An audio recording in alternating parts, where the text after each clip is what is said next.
welcome back, everybody, to the 26th annual running of the TD Bank Philadelphia International Cycling Championships. We're live here on the Ben Franklin Parkway as we're taking a look at our race leader right now. He is the Canadian Will Rutley. Greg Murphy alongside John Eustace and Todd Kogolski, Jessica Greco-Casey and Marshall Harris out on the course and with the fans as well, as we welcome you back to our location here live on the Ben Franklin Parkway, and a special welcome to all of you watching on Versus who are joining us right now, part of our Comcast family of networks. Versus joining us right now. And guys, it has been an interesting race to say the least. It's not what we typically see here in Philadelphia, is it, Todd? It really isn't. In fact, the lead group that got away very early in the race wasn't 2 or 3 or 5 guys. Instead, it was over 30 guys. And so that really created some chaos, and some big teams did miss that move, and they have been forced to chase, namely HTC Columbia, the American team, which is maybe the best team in the world, certainly one of the best in the world, and they have been really in a bad spot today. It's been extraordinary because everybody said, oh, the Kiki, the sprinter, or Goss, the Australian sprinter, they're going to be the ones with this bike race. But the Americans went on the attack. They weren't willing to accept the fact that this race was automatically going to these great sprinters and these big pro tour teams, and these American teams took it to them. Big breakaway from the gun, 30, almost 25 riders in the break that's falling apart. Now this man, alone in front from Canada, young Routley, gobbling up all the King of the Mountain points on the way, holding a 45-second lead for almost the last 20 miles, Todd. He's very strong. The race has been buffeted by side winds the entire day, and it's a different kind of a race that we've been seeing today than we have in the past 5 years. Yeah, he's gone on the attack from that group. Now there are 7 riders about a minute behind him, chasing him, but he's on his own, and he's trying to make this his race here today in Philadelphia. We just got a great look at John Littner and Jeff Shell, part of our Comcast management group, and taking in the beginning of the race, which we should remind folks started at 9 a.m. this morning. 9 o'clock. Take a look, folks. Take a look at 9 a.m. Eastern time, I should say. 4.5 hours ago. 4.5 hours of intense riding and some very difficult riding conditions as well. But what a scene it was this morning, and what a scene it continues to be each and every time these folks come down the Ben Franklin Parkway. And now, right now, this is not the end of the bike race you're looking at. This is a look at the early part of the breakaway. This is the breakaway starting to form. Excuse me, as we go back to pre-tape of the race, and this is the type of aggression that characterized this race right from the gun. Bang, bang, bang, the riders went on the attack, and after all this attacking and counter-attacking, a great breakaway was formed. The women's race about to start. Yeah, the TD Bank Liberty Classic, that started shortly after the men started, and they have already completed their portion of the race. Of course, they go 57.6 miles. They crowned the Queen of the Mountain, of course, when the Manioc Wall portion of it, and it was a terrific race. And once again, Todd, a familiar name finishes in the front of the race for the women. Yeah, well, they don't mess around. These women racers come from around the world. They descend here on Philadelphia, and everybody had their eyes on the German riding for the HTC Columbia team, Ina Joko Teutenberg. She won it last year. She's won it 3 times before. She didn't disappoint, did she, John? She won, blew them all away, led out by New York native Evelyn Stevens in the final sprint, and nobody had a chance. Back to the live action. Rutley under the center of the wall. Here's the chasing field behind. For those of you who have just been joining, the HTC Columbia team missed the breakaway, and they've been on the rivet, as they say, the entire day trying to chase this breakaway, losing their riders, losing up their teammates. Now this team catching, finally, this is the breakaway, a big moment. The breakaway that was in front, now finally being caught by the peloton. Now the liquid gas riders coming to the front. Yeah, they're picking up a bunch of those guys that were up the road right here in front of our face. One man, Will Rutley, the Canadian, still off the front. He's been having to deal with the tough, windy conditions. It's been gusty here. We actually have severe thunderstorm warnings, and so sometimes he comes around a corner and that wind just stops you in your tracks. Now they're going up the walls. HTC Columbia forcing up those riders who had split off from the original breakaway that we saw being caught on the wall. There's still 7 riders in front of this by 5 minutes, behind 45 seconds ahead of them. Our rider right here, Will Rutley, from the Jelly Belly, presented by Kenda team. Small budget team, putting it to the massive budget Pro Tour team. Well, you know, Will, he won a day over on the other coast in Redlands, California earlier. He won one of the stages of that stage race. He's a time trialist. He's won a couple of big time trials in Canada, the short time trial at the Tour de Delta and the provincial time trial in his part of Canada.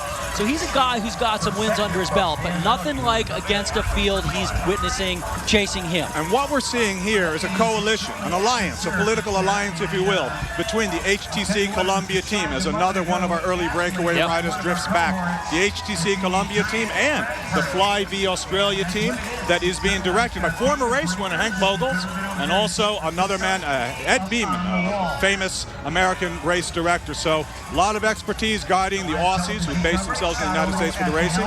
All of them chasing this man alone in front, 45 seconds ahead of a group of 7 chasers, and almost 5 minutes ahead of our HTC riders that we just saw in our shot. Yeah, you were seeing the big group of chasers. Just to give you some perspective, they had just finished the Van Eyck wall at that point. It was leveling out. Then they'll start that the downward part of which I would imagine is probably the favorite part of these guys at this particular time. They have now gone through the Van Eyck wall 8 times so far. 2 more times they have to do it, and then 3 short laps as well to finish up this race. So still plenty more of action still to come. As they say, with 2 laps to go in this race, that's when the race really begins, because you can ride, a lot of riders can race for 200 kilometers, 125 miles. That's sort of a distance a lot of riders can digest, if you will. But the rider that can race above that, the rider that has the power, especially in a heavy race like today, this is what we call a heavy race. Wind, breakaways, everyone's been eating wind today. A rider that can go well over 200 kilometers and still have strength, that's a different type of bike rider. And I tell you, it's Will Rutley. A lot of big teams taking a second look at him because he's showing real strength. Well, and he's bringing on a lot of fluids right now on board. He's going to go through 15 bottles, something like that today. He'll burn over 5,000 calories. He could burn 7,000 calories today during the race, not in 24 hours, but during the 6 hours. That is remarkable. Guys, give us some perspective on just how fast Will is going right now and how fast that chase group is going in terms of miles per hour. I mean, because people are watching it on television, you can't really get a feel for that. He's probably going, as you look back at our chasers, on the chasers right now in the downhill, they're hitting 48, 49 miles an hour on the fall from the wall. You flatten out onto the Kelly Drive along the beautiful Schuylkill River, then you're going 26 to 30 miles an hour, probably 27 miles an hour. Our chasers, they're in between what we're seeing now and this shot of the peloton. Yeah. This is the peloton chasing led by the Fly V Australia riders. I'd like to add one point. It's a hot day. It's a hot day. And you saw Rutley in front getting water, lots of water. And one of the advantages of being in front like that is that your team car has the right to be next to you. Your team car that carries your spare wheels and the bottles, and he can be replenished with water consistently, constantly throughout the day. And that's actually a real tactical advantage that doesn't outweigh, but helps offset slightly the fact that he's eating all this wind in the front like he is. Yeah, at least he doesn't have to go thirsty because he doesn't have a whole pack of riders around him. And I'm just getting word from Race Radio, Rutley has a 65-second gap on the chaser. So he continues to take time out of the guys chasing him. And this is a little further back. This is the field still being led by HTC Columbia. But I want to, let's talk a little bit about the chasers. There's 7 guys. Cesar Grajales and Jason Donald. They ride for the Bahati Foundation team. Grajales is a Colombian, Donald's an American. Daniel Oss, the Italian for Liquigas, got a good finish. Also, Chad Beyer for BMC, the American in that chase group behind Rutley. Jamie Driscoll from the U.S. for the James Sutter home team. Andres Herrera, there, the Argentinian for James Sutter home. Bruno Langlois, the Canadian for Spider Tech, powered by Planet Energy. And another American, Chris Jones for Team Type 1. So it's just like John has been saying all day. The Americans came out here, and they came out here to race. And you know, another one I'd like to point out, and this is the internal dynamic within the race like this. I'd like to really give a great round of applause, if you will, to the Bahati Foundation team. They're having sponsorship difficulties. Those of us who know the cycling world, they've been through a rough ride over the past month, and not their fault. And the Bahati team, they put 4 guys in that original breakaway. And I know the feeling. You're a team, You don't know if there's any money left. You don't know if you're going to get paid. And so what do? You go out and you attack. You look for that money. And that's what they did, and that's great. And they had Grajales, Donald, O'Neill, and Bobby Lee went on the attack. There are 4 of them in that original breakaway. Yeah. And that's American bike racing the way it should be done. Well, and those guys were the only team with more than 2 guys in that move, in that big move. And when I talked with Hassan Bahati, the sprinter on the team, he actually said, look, says our Grajales, our Colombian, the dude is on fire right now. We know he can't sprint. If he comes in line with another guy, he'll get second. But he might be able to drop everybody at the end and make this race right at the end and solo in. Well, that would be exciting. We're looking forward to that, but that's still a little ways away. There is your leader. He is Will Rutley, and he has increased his lead. That is remarkable. Plenty more still to come. And we welcome you back to Comcast Sportsnet's live coverage of the TD Bank Philadelphia International Championships. A great look right now at the Schuylkill River and Boathouse Row here in Philadelphia. And we're happy to welcome in right now team director from the Jelly Belly team, Barney King, is with us. And Barney, hey, things going pretty well so far for you guys. Well, we certainly can't complain. The weather's held up, been a little breezy, but the guys are doing great. So, Barney, you got a real horse. This is John Eustace talking. You got a real John, horse. how are you? Hey, how are you? You got a real horse out in front there. What a strong boy. Was this move planned? Did you think that he had the horsepower to hold off in a solo breakaway as long as he has? Well, Will's a very, very strong lad, and he's come on some good fitness. He's ridden well all year. He's done some good long stage races, hot conditions. Last night we spoke and talked about being proactive, not reactive, and we had 5 guys here, and we race, and we've been very active today. So win, lose, or draw, I'm proud of the effort the guys put in, and we'll be happy with that effort one way or the other. It's a very good chance he's got a chance to win this King of the Mountains prize if he keeps going like this. We don't have the latest points from the officials, but we assume he's very close to taking that. Once we get those, we'll figure that. Yeah, well, that's one of the things we were shooting for last night. We talked about him and Keel Reinen to go for the KOM points. So that, that was something we could shoot for. And both guys are good climbers, good punchy climbers. And we tried, and Will got the very first one. And then things came back together, and Mike got one. And now Will's going for it now. So hopefully that will hold true. Barney, 2 things. The producers are asking you to roll down your window so they can talk to you right in back of as you drive your car right in back of your breakaway rider. And Todd, you've got some questions. Well, I do. I really want to say, isn't this a nice opportunity for Will Rutley, who's helped Mike Friedman win the Tour of Korea? He's helped teammate Keel Reinen win the Tour of Thailand earlier this year, and now he's getting his chance. Can you tell us how you guys share that love and try and spread that opportunity out amongst your teammates? Well, at the risk of sounding cliche, these guys are a band of brothers, and they really like each other, and they respect each other, and that's kind of the crux of this team. A bunch of overachievers. They believe in themselves, and that in of itself carries a long way. Well, and also the question I also have, Will really went on the attack from that large breakaway group with a long way to go, and it's windy out there. Realistically, how big of an engine is he going to have to pull off the biggest win of his career? Oh, well, he's going to have a huge engine. He's got a lot of talent chasing him. There's no question about that. But nothing ventured, nothing gained, and we came here to race, and even if he gets caught, we put up the good fight today. So I'm very happy one way or the other, but the only thing that would make this better if he holds on for the win, and we're going to keep a good thought. Well, maybe at least you go home with the King of the Mountains title. Thank you very much. And thank you. Wave to the camera. I will do. Wave right now. There you are. Put your hand back on the wheel, Barney. Put your hand back on the wheel. That is Barney King. He's the team director for Jelly Belly. His rider right now, Will Rutley, is out in front. You just saw him attacking Lemon Hill, which means in just a minute he'll be coming back down the Ben Franklin Parkway and being very close to finishing lap number 8 today. Back to the dynamic of this bicycle race. You have a shot at the field in the front as Barney Barney King. As young Rutley gets the time board back to the front of the race, gets the time board showing him the time gap written on a chalkboard of what his gap is to the chasing field. A shot of the field back there had the Liquigas team yet again tucked in behind the chasing efforts of the Fly-V Australia, and there they are right now. Fly-V Australia in the black and the red, behind them the white and yellow of HTC Columbia. Look at the Italians sitting there licking their lips. Yeah, licking their lips, waiting. Fly-V, look at the effort on the face of the men in front.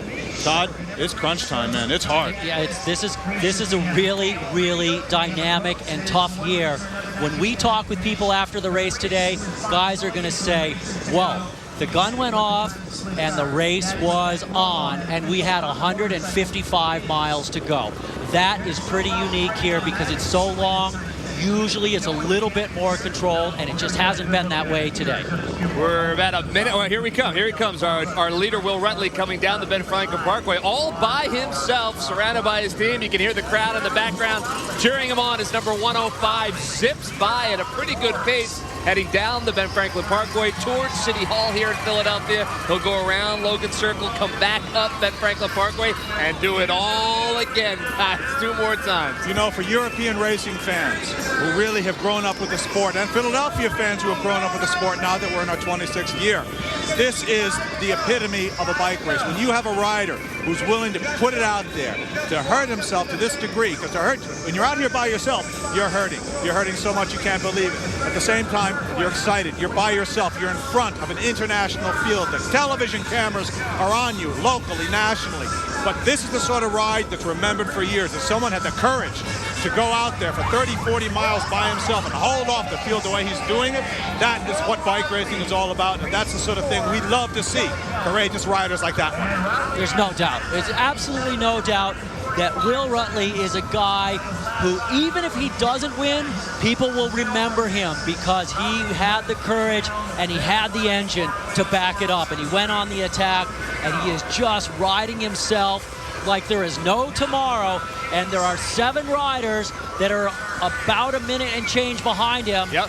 And they're trying to get back up there, but they just can't do it. Just passing us now, so it gives you a real feel for just the kind of lead that Rutley has right now. And there's going to be a terrific shot coming up in just a minute where Rutley's going to be heading back up the parkway while the other riders, the chasers, and that set pack of 7 will be riding back down the parkway. They'll get a chance to see each other. It'll be a glimpse just for a second, but they'll get a chance to see each other coming up. As we take a look at our Ford smooth ride leader, and he is a smooth ride. Beautiful style. He's got the style of a time trialist. You know, bicycle racers have different styles, just like boxers and pitchers and everybody else. And some of them are more fluid than others. And he's got a nice fluid style. He's laid back on his bike, saddle back, the handlebars down, aerodynamic, turning over those pedals nice and easy, legs in a straight line, like his legs are a pair of circles going around. Yeah, that's a nice rider for a solo effort. And look at him so much of the time. He's just, right now he's in the drops of his handlebars, but he's been up on the hoods. The brake hood's a little bit higher, but no matter where his hands are, his shoulders are low, his back is flat. That's because he wants to have as little frontal area as is humanly possible, because the less frontal area you have, the more you can get through the air. You have less drag, less wind resistance. Coming through the air is the Fly-V Australia team and, the Kelly Benevitz team, an American team, going up in the front to chase. Now, it's brave, Todd. It's nice that they're up there.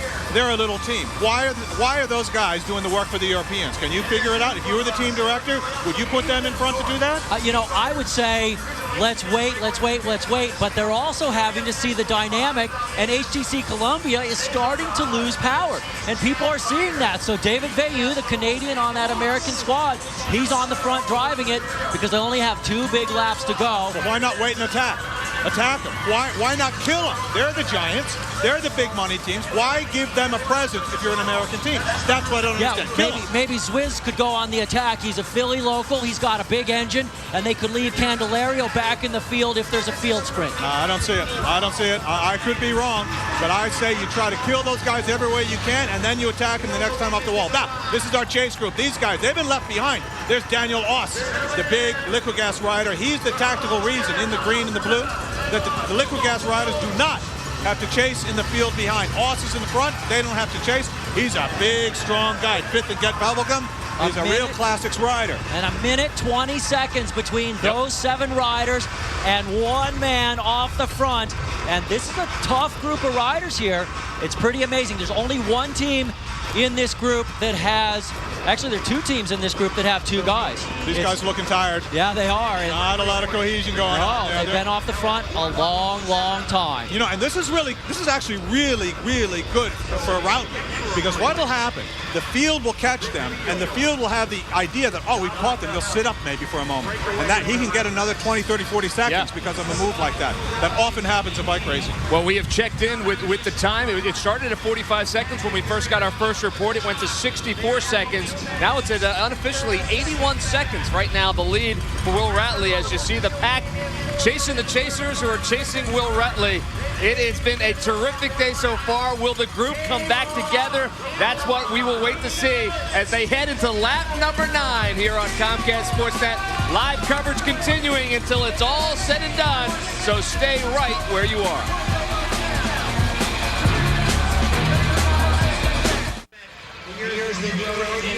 Welcome back to live coverage here on Comcast Sportsnet of the TD Bank Philadelphia Cycling Championship. There's your leader, Will Routley, unofficially about a minute 21 ahead of the chasers right now on lap number 9. So 2 more big laps, and then they've got the 3 small laps to finish it all up. So right now, Will Routley in command of this race. Yeah, he's actually taking time out of the chasers. What a ride. He is bombing his way with everything he has to try to make it over the Manayunk wall at least one more time. If he can do that, he has a very good chance of locking up the King of the Mountain classification, like my co-commentator Todd Gogolski has done in years past. The King of the Mountain. Well, I wish I had been a 2-time U.S. Pro Champion like you, John, but we each have our strengths. I was the climber, you were the guy who was better when it was a little bit flatter, and that's why bike racing is so unpredictable, because everybody plays their own hand. This group of 7 here, let me tell you, they're a minute 22 behind Routley, but back at the field now is only 2 minutes and 38 seconds behind Routley, so the field's about a minute and 15 seconds behind these guys. It is starting to come back together, and it is not a foregone conclusion that we won't have a bunch finish. I'll tell you one thing, this next time up the Manayunk wall is going to be fireworks, because everybody's tired, and it's the time for the knockout punch. It's the time to see, as you look at the chase group, who are on now, after a moment's hesitation, coming around the Benjamin Franklin Parkway, looking very good. They're all working together smoothly. They're all taking their time, rotating through the wind.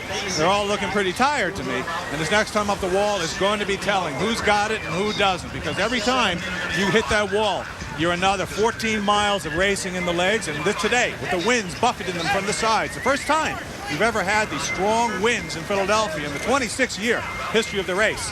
So they're tired, they're heavy. It's a heavy, grueling race. There's never been a place to hide in the race. You haven't really been able to hide in the peloton, and that's why this race is so blown up into bits the way it's been so today. All right, so tell me, guys, get inside the mind of the chasers right now, if you would. Are they concentrating more on trying to close the gap with Routley, or are they waiting for the big group to kind of close up to help them out? How's that work? Right now, these guys have figured out that maybe they can make it. As we look at our group, Oss, Bayer, Grajales, Driscoll, Pereira, Langlois, and Jones. That's our group in front there. They are trying to get over the Manayunk wall at least one more time, because if they get caught by the peloton halfway up the wall before the wall, good news. They're gone, because they cannot climb that wall in this fatigued state as fast as the chasing peloton can. Get over the wall, maybe recover, maybe the field catches them and they can do something for their teammates in the race if they have something left in the gas tank. Yeah, it's a really great question, Greg, because it's not that Routley is going up the wall faster than anybody else. He's actually going up slower than the peloton, but he's the steadiest guy. He never eases up. He keeps it right at the limit that he knows he can ride for a long time, and he hopes he gauges it right.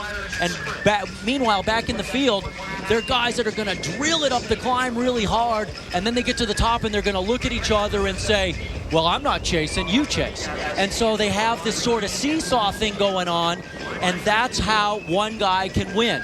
it's pretty hard to be stronger than the field if the field is motivated and everybody's working. And working together, yeah. What they do, they measure all your efforts today. Ozzy puts up his hand, look for some water. Go back to our chase group here. They can measure all your efforts in what's called a watt meter, a wattage, an SRM, or a power tap. And they measure it like rowers do on the Schuylkill River here. They can measure how much power they're putting out. Now, his power outputs are very steady throughout this ride. So he's probably, what, 310, 320, something like that, watts he's putting out through the whole day. These guys, somewhat similar. They're fluctuating a bit more because they're riding in the front, they're riding back.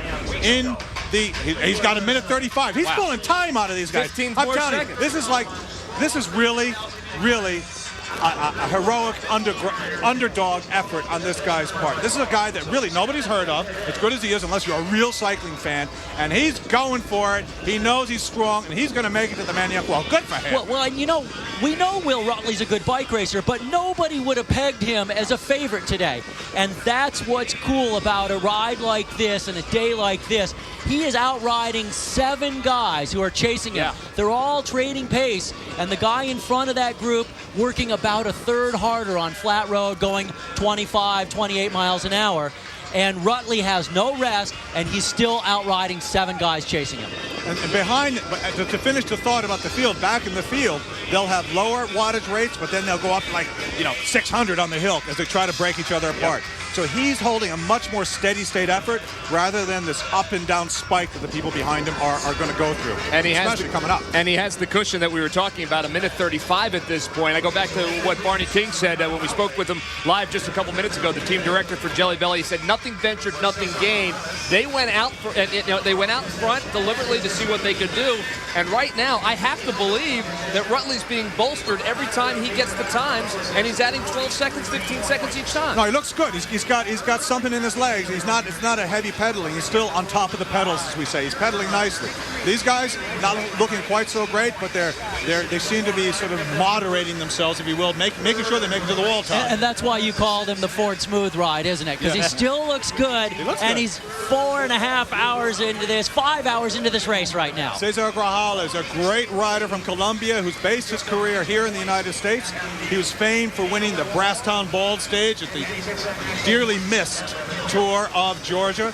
A pure Colombian climber in the grand tradition. Grajales with the Bahati Foundation, showing the colors of Cannondale Bicycles. It's a team that everyone's rooting for. This is a team that its reason for being on Earth is to help inner city kids, to get inner city kids on bikes. Bahati, straight out of Compton. Great rider, national criterium champion, put all his fame and renown into creating this foundation to get kids on cities and bikes, and they're showing the colors today, and it's great. It is a terrific, and in the city of Philadelphia, certainly we can relate to that. A great cause, and out here doing a terrific job as they battle the wins on Kelly Drive. Taking a look at our race leader right now, that is Will Rutley, about 1:35, we're being told, ahead of that chase group, and he's quickly approaching his next attempt to get up that Maniac Wall. Jessica Greco-Casey is out there on the motorcycle. Jessica, he looks strong right now, does he not? I tell you, Will Rutley looks fantastic. This is a superhuman feat. And the wind has actually shifted now on Kelly Drive, and he's getting a bit of a tailwind. And you can see that over the shoulder of my motorcycle driver, that he's going about 28 miles per hour down Kelly Drive. So things have shifted to his advantage at this point. All right, Jessica, he doesn't show any signs of slowing down. Great pedal action, nice and smooth. This is a rider on a mission. He's starting to believe. If he can hold 28 miles an hour, if he can pull time out of Grajales, out of Oss, of these top Pro Tour riders like Oss, that means he's on a day of special form. He knows it, he's realizing it, he's grabbing a hold of it, he's embracing it, and he's going for it. And John, remember, it's not just your legs that are yelling at you, but when you're out there by yourself, hunched over to be as aero as you can, your back is screaming at you, your low back, because you have to stay low. You got to keep your shoulders down to reduce your frontal area and it's so hard on the back. It's been an interesting day so far, and to use a football analogy, you know what? The fourth quarter is quickly approaching. We have a leader. Can he hold on to it? Will Rutley is about 1:35 ahead of the pack. He is heading into Manayunk right now for his 9th attempt at the Manayunk wall. Will that get him, or will he keep on keeping on? We'll let you know when we come back. What a great look above the Ben Franklin Parkway, high atop the Comcast Center. And now we head back onto the race course, take a look at our leader, Will Rutley. And we're being told, Todd, that now about 1:05 ahead of the chaser. So he's lost a little time. Yeah, well, you know, it's a fluid thing out there. Even though he's been looking so good, he has lost some time. He's easily going to make it up the wall here, I think, before the 7 guys catch him. But also, the chasers are only followed by about 50 seconds by the field. So it's continuing to come back together, and it's anybody's race. All right, so I have 2 questions for you, because as I sit here and watch Will Rutley, I'm amazed, and I find myself pulling for the guy at this point, because he's been such a terrific story as he attempts the wall for the 9th time today. But neither of you guys think that he is going to win this race, although we're being told now 1:15. He's got about 10 seconds back on the chase. No chance whatsoever. He's expended way too much energy in the race. This is a professional race. Professional races accelerate all the way to the finish line. Each lap gets faster and faster and faster as the riders smell the finish line approaching. And he's starting to cramp. Look, he's starting to crack. He doesn't quite have it. He's going great. What an effort. But he's going to make it over the wall. Maybe he can make it to Lemon Hill, gather up those King of the Mountain points, and then he's going to have to struggle to try to make it to the finish so he can keep his King of the Mountain points. Right, Because if he drops out of the race, or if he finishes too far behind, there's no he could lose all of his efforts could be for nothing. But now the field on the wall, what's going to happen there? Because then this thing is going to rip, and there they come. There's the chase group behind our leader. And look at the field behind them. This is a brand new bike race. Look for the big attacks now. Rutley off the front. He has to drink in all the support from the fans. Liquid gas. But look at Liquid Gas in green right on the front. That looks like Valerio Agnoli. He did an awesome job for Ivan Basso in the Tour of Italy. 21 days. He's doing it here again today for his no HTC Columbia. Where are they? They're burned up. They're sliding back. Not too many of them. They're not in the front where they should have been. That team was decimated by the chase that they've had to endure this entire day behind this breakaway. What a fascinating tactical race so far. And that's why it's so incredibly important that when there's a breakaway, your team has to have representation in there, because if you don't, then it's up to your team to bring them back. What a tough race. Number 52. That's Colax, Bernardo Colax from the Mexican from the Amore Vita team. He was in the original breakaway, hoping for the King of the Mountain points. Didn't make it. But look at these riders going sideways. You can just see the shrapnel. Yeah, it's a tough day at this point. It certainly is. But I'll tell you what, you know, you look at just how close that the chase group to the chase group was, and that is all going to come back together. So, Todd, I got to ask you, who does that benefit then? If you don't believe that Rutley can hold on to win it, and the rest of the guys are coming back together, what should we be looking for in this final lap and a half that we'll see, and then the final quick relap? If he can finish this race, he can go home with the King of the Mountains classification. That's fantastic for his small Jelly Belly presented by Kenda team.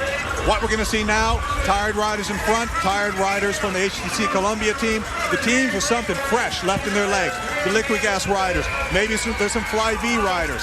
Maybe some of the Jamis Sutter Home riders. Planet Energy, Steve Bauer's team. We haven't heard from them the entire day. There are lots of good riders in this race.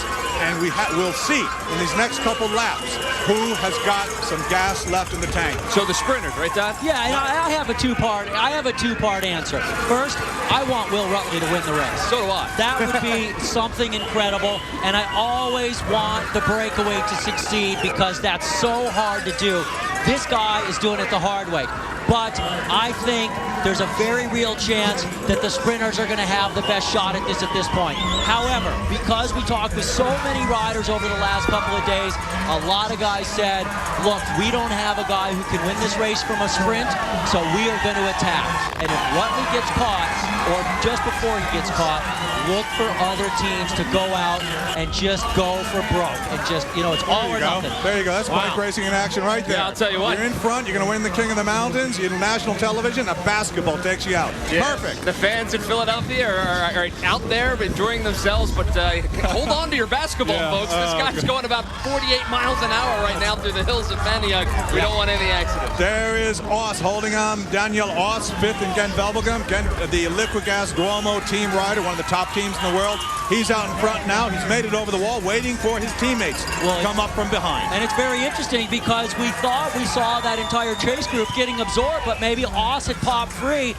This is one of those things we're talking about. When things start getting caught, other people attack. Oss now maybe is a bit fresher because he hasn't been by himself. And this guy has a very good finishing kick. You know, the Italians, incredibly clever tacticians. This is what's happening in the race right now. You got Rutley out in front. Oss chasing him, chasing this man Rutley. Behind him, Oss.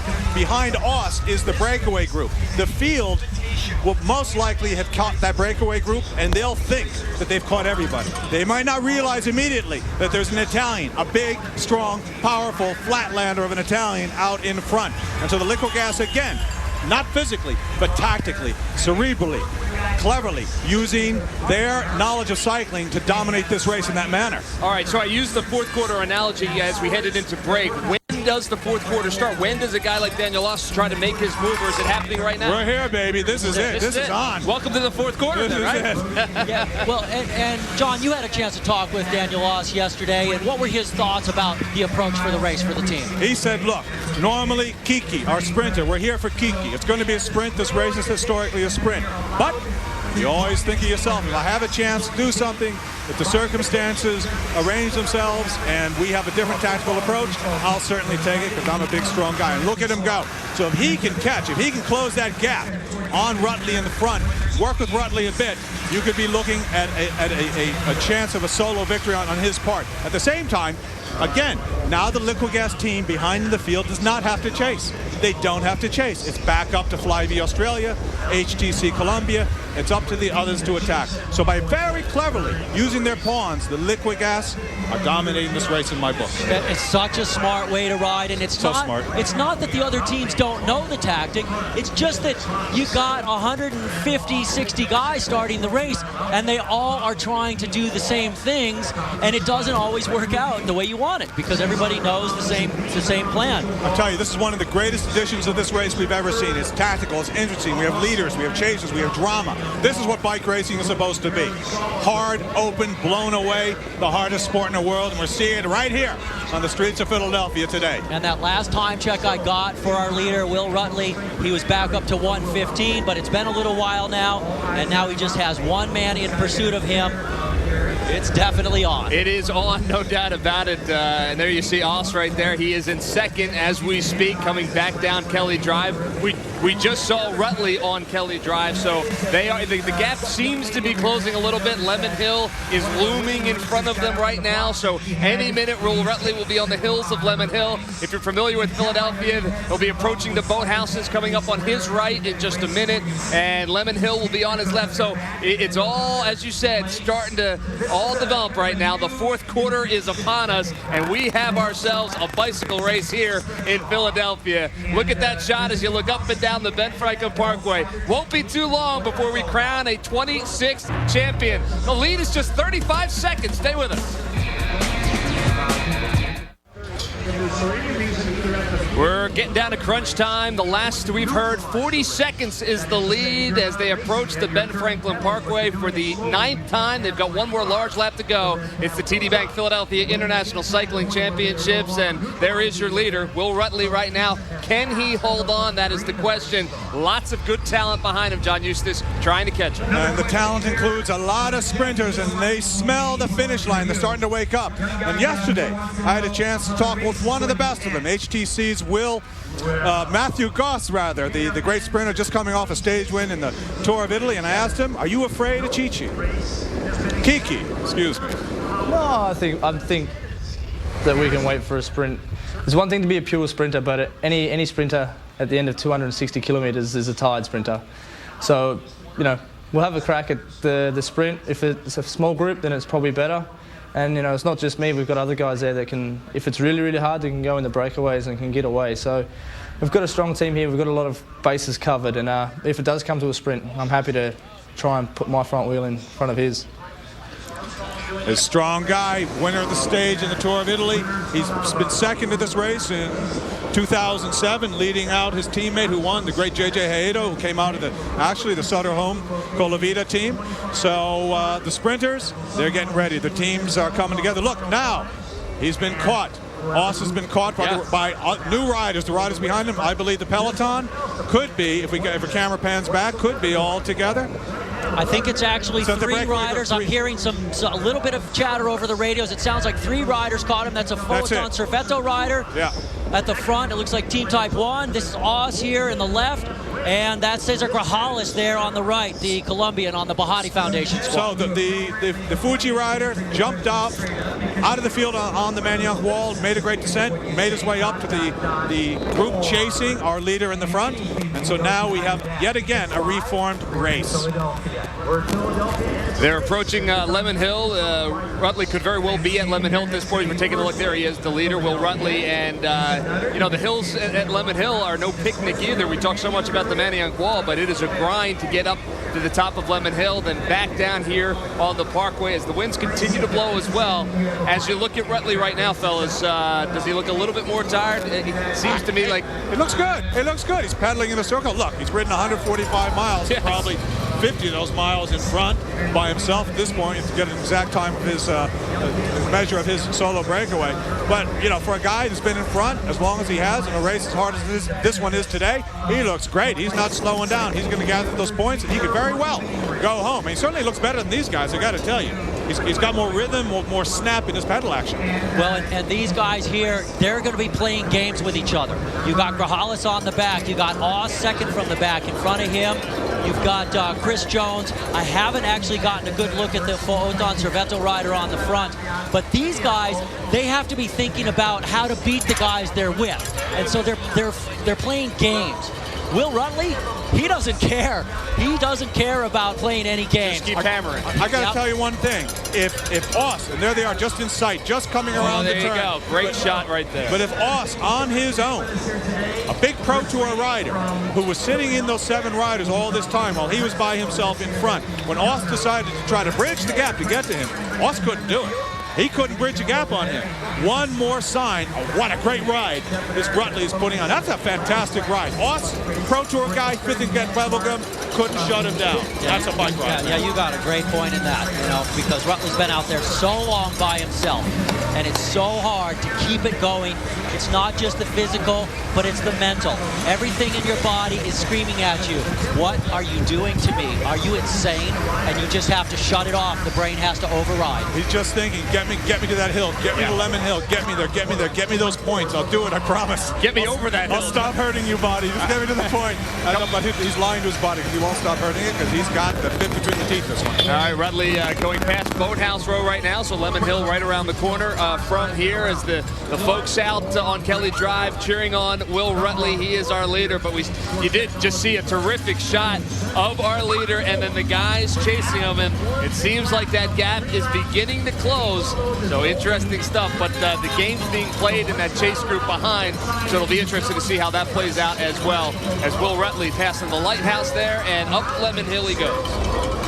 And you know, that climb in itself is not all that difficult for a rider of this caliber, but you got to realize he started this bike race 5 hours and 15 minutes ago.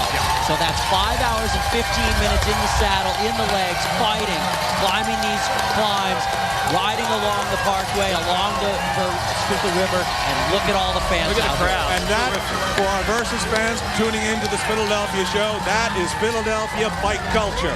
That's why they all gather. The people who know and love racing, they know that that's the spot to be, and that is the party zone. There we have our 1, 2, 3, 4 chasers down to 4. We got to get an ID on our number 21. Number 21. That is Capella, Hermano Capella, young rider. just getting his feet wet in the world of professional racing. They've come over last minute, this team, sponsored by Fuji, who are based here, right here in Northeast Philadelphia. Great company, great team, sticking with professional racing and developing their brand to a very high level through it. Our riders holding on, not yet caught by the field behind. I'm telling you, they're tired bike riders all over Philadelphia right now, because this race has been a doozy. Yeah, it really has, and you know, it just continues to amaze me. And John, do you ever have these moments where, when you're announcing a bike race, you just wonder how you could ever actually have been doing something like that? I've been wondering that all day, guys. It seems physically impossible. I would agree. To do. You know, just how does someone do this? I don't know. I don't think I could have ever done what he's doing today. That much I can tell you. That's you're being modest. I think. This is a brave ride. This guy's a brave guy. He deserves every bit of applause. And there's the field behind on Lemon Hill. Now look at the difference in the leg speed. Look at the difference in the tension in the pedals. You can tell a field on the hunt. These guys are going to get ready. They know the last time up the wall is approaching. Last time down. One more time around, and then it'll be the final 3 laps around Lemon Hill and the final of the race, and this thing's really heating up. I'd like to mention the man in the middle of your screen now on the left, the Photon Servetto with 21 on his back, Ermanno Capelli. One of the things about him is he actually just was also racing in the Giro d'Italia. He dropped out on the 16th of 21 days, but he made it through 15 days of racing. And so he's young. He was their leader there. He's the leader of the team here. Any team, typically, when you see one at the end of their number, that's the team leader. Taking a look at our GMC leaderboard, Will Rutley still in the lead. He is heading down the Ben Franklin Parkway right now. Can he hold on? Stay with us to find out.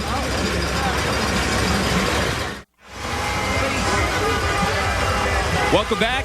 There is your leader, TD Bank Philadelphia International Cycling Championships. He is Will Rutley, and guys, the gap is closing. 20 seconds now, his lead. Down to 20 seconds, but behind him, this race is splitting to pieces. Riders are smelling the weakness in the field, and they're flying off the front of it. We saw Philadelphia hero Scott Zwizansky, the Zwiz, chasing behind these 3 riders. Number 21, he's a big guy. Capelli, this big Italian, he's chasing along with Oss, bridged from the field to that chasing group. They're floating about 20, 30 seconds behind our leader, Rutley. But behind them, about another 40 seconds, is bits and pieces of the chasing field, which seems to be coming apart. Yeah, it seems as though a lot of guys in the field are realizing that they have some tired competition, and it's time to start hitting out and seeing if a lot of attacks can break it up even worse, and we may have a very continuing unusual day. It certainly has. Just to give the folks at home an idea, this is unofficial now, but 20 seconds between our leader and the first chaser, and then about 49 seconds behind them is another group as they come up the Benjamin Franklin Parkway now and start the 10th lap. The 10th lap, the final large lap of that 14.4-mile course. They've got to go through that, and then the 3 short laps that encompass Lemon Hill. And guys, so you're thinking at some point, and perhaps it's the Manayunk Wall once again, that this all comes back together and we have a sprint to the finish. Well, and you know what? If it comes back together, they're not just going to ride to the finish line. Guys are going to start swinging the battle axe, and it's going to be a bar fight out there. Philadelphia's own Scott Zwizansky has gone off the front of the field. He's trying to make it up. Right now, it's still Flyby Australia on the front of the field, but Will Rutley makes it his own. This right now is our 4-man in the chase group. Just coming to the back, Cesar Grajales, the Colombian for the Bahati team. On the left, at the back, that is Chris Jones, team type 1, now second position, now going to the front. Second position in the dark green, that's Daniel Oss, the Italian for Liquigas. Third wheel, 21. That is the leader, Ermanno Capelli, for the Fuji Servetto squad. You know, I'm wondering if he can make it to the Manayunk Wall again, Rutley. I'm wondering. He's going okay. If he can make it once more to the Manayunk Wall, I don't know what to say. That's pretty astounding. There's a chance for him to do it. Because don't forget, Grajales keeps getting second in all these King of the Mountain points. So he's got to make sure he keeps winning these points. And Grajales is still breathing down his neck on this King of the Mountain classification. So let's see if young Routley can make it there. Behind, there's some very interesting things going on. I'm telling you, I see a tired peloton, Todd. I see a very tired peloton. It certainly looks that way. Go explain the King of the Mountain. We've talked about it throughout the broadcast, but in essence, points awarded each time. You were the King of the Mountain, so tell us how it works. The points always change a little bit from year to year, but the concept stays the same. Every time up the wall in Manayunk, they give points to the top places that go across the line. And they also give points on Lemon Hill. And so there are less points on Lemon Hill because it's an easier climb. At the end of the day, whoever has the most points, you're the king of the wall. King of the wall, king of the mountain, and you get, obviously, you get paid for that. And so it's a financial incentive for Will Rutley right now to continue to lead, and then he has to finish the race. It's financial, it's sponsor-driven. Within bicycle racing, we bicycle racers, we're treated like racing dogs, and they put rabbits in front of us and make us chase the rabbits to entertain the crowd. That's basically the way it works. So he's chasing the king of the wall rabbit. Look at these guys turning around. A little bit of arguing. Look at number 63. Now he's stopping to pull. Look, there's Rutley right in front of him. There he is. You're right. Oh, there it is. Excellent, excellent. So, what a heroic ride. We're applauding here. Yeah, you really have to. You got to applaud what he did. Now, will he be able to sit on to these guys? Will he be able to sit on and hang on? Just sit on, boy. Don't take a pull. Hold on for dear life, and maybe make it up the wall one more time. Now, Capelli in the front, that's sensing that they've got a chance to pull away from this chasing peloton. Capelli taking the lead. Oss as well. Now, they're the ones leading this race for the first time since Rutley, about 40 miles ago, went on his solo breakaway. It has been a long, long day off the front for Rutley. So if I were Jones, I would not sit behind Rutley, because Rutley could certainly gap him. I would let Rutley sit all by himself in the back, and because he's a real chance of just totally seizing up and leaving a gap, and Jones could find himself in no man's land. Yeah, but he's still pushing strong. There he is, in the middle of the pack now. He's working, Rutley. Don't work. Sit there. Don't do it, guy. That's the thing. Gamesmanship. He's just too excitable and too nice a guy. If he were to sit on and not take his turn, these other guys would have nothing to say, because he's done a lot. But he just wants to keep going. Hey, I'm getting a time split from the race radio. From these guys back to the main group, 1:20. Significant amount to make up at this point? The field is tired. I looked. There were no liquid gas and no HTC Columbia riders chasing in the field.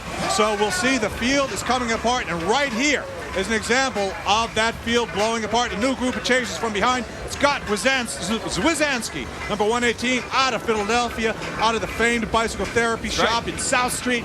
Now you got number 138. That's a rider from Steve Bauer's team. That's Ryan Roth. Great rider from the Canadian team. Zwizanski from the Kelly Benefits team. And then from the BMC team, you got number 36. That is it's Jackson Stewart, another American rider, and behind, that's a problem guy. Number 55, that's my alma mater. That's the Amore Vita team. That's Grishkin Sergey, the Ukrainian rider. Very, very, look at him, big, powerful guy. That's a danger man. He's been in the field all day. Watch out for him towards the end of the race if this group can stay away. So these guys are trailing now our main pack that it now includes Will Rutley in that main leaders pack, and those guys right behind them. So about 13 guys right now in the first 30 or 40 seconds of this race, and then the big chase behind them as well. So anything can happen at this point as they head towards Manayunk for that final time. And the fact is, the liquid gas team has nobody in that second chase group, which means the liquid gas team has everything on Austin's shoulders right now in the green and the blue. And HTC Columbia, ciao, they got nothing in there. They are hurt. Yeah, they have nobody in either of those groups, and that shows you how much damage was done to them by missing the early move, and they had to sit on the front of the field and drive the chase for hour after hour. We came on the air today, guys, at 12 o'clock noon on Comcast Sportsnet, and you instantly pointed out that this ride had an interesting twist for that very reason, because some of the teams that we expected to be there were already fighting against the elements and fighting against the scenario that had been created. Well, you know what? And when I said that, I didn't think it would still be this unpredictable. We've continued to see what happens is you get behind the 8 ball and you dig yourself into a hole when you miss that move, and you can never get out of it. And you know what else we have to talk about is the strength of the North American racing class. These guys are going mano a mano team like Liquid Gas has got a $15 million budget. They're big teams. And Columbia, HTC, who knows? I mean, these are big teams. And the American professional racing class is showing how good they are, how strong they are, how valid they are. And this is the race. The Philadelphia race is the race that launched this class, that made it a valid entity in the world of sports marketing.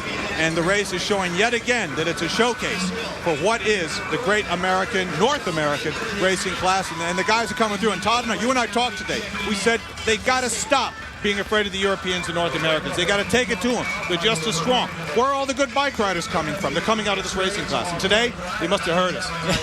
They went for it, and that's what they should do. Yeah, well, they really have brought out their A game here today.